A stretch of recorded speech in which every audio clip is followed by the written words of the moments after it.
में दो एकादशी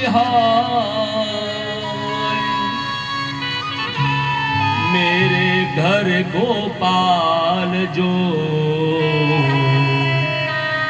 नित्य एकादशी हो। ભગવાને સુદાબાના મુખથી સાંભળ્યું અને જવાબ આપે છે ત્યાં આગળ માં સુશીલાને ભાભીને, હોની સીથો હો ગઈ, હોની સી જો હો ગઈ, અબ ના એસી હો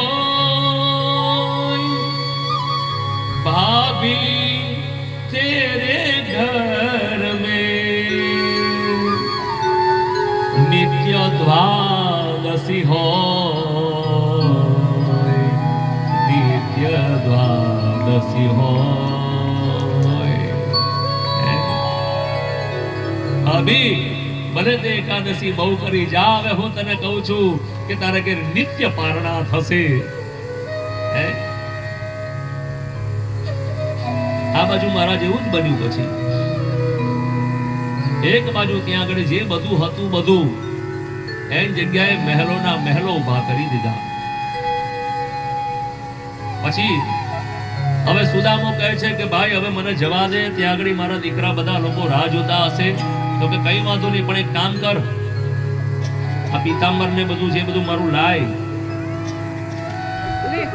અને પેલી ફાટેલી તૂટેલી ધોતી હતી લે મારા વાલા, આ પહેરી જા।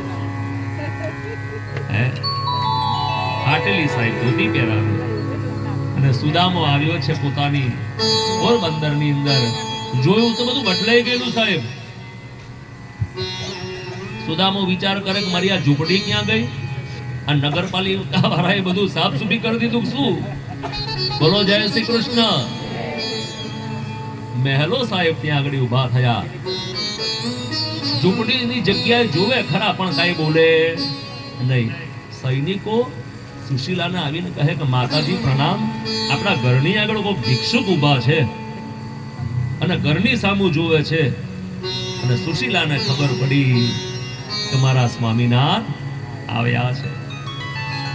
ત્યાં આગળ મળે છે, ચરણોમાં પગે લાગે છે કે મહારાજ તમે ગયા અને તમારા આગળી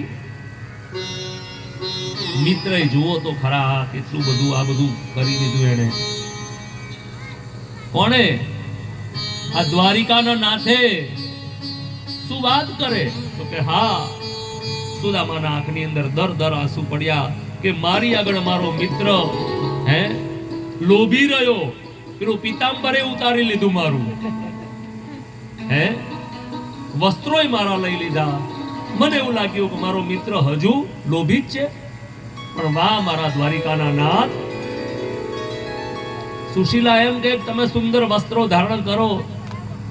સુદામો કહે ના, મને મારા એના હાથે મને આ ધોતી પહેરાવેલી છે, હવે મારે નહીં પહેરાય। આ જ ધોતી ઉપર મારું જીવન હું પૂર્ણ કરીશ।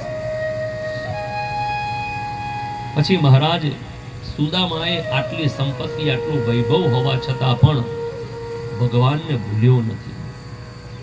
આ સુદામાનું ચરિત્ર આપણને સૌને બોધ આપે સાહેબ, જીવનની અંદર સુખ દુઃખ બધું આયા કરશે પણ તમારા જીવનની અંદર તમે ભગવાનને ના ભૂલશો।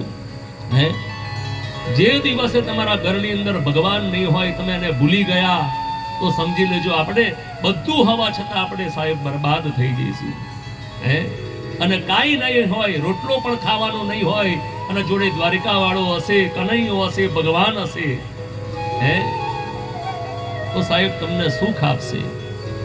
એટલે જીવનની અંદર કોઈ પણ અવસ્થામાં ભગવાનને ન ભૂલવા, આ સુદામાનું ચરિત્ર કહે છે। ભૂલી ગયો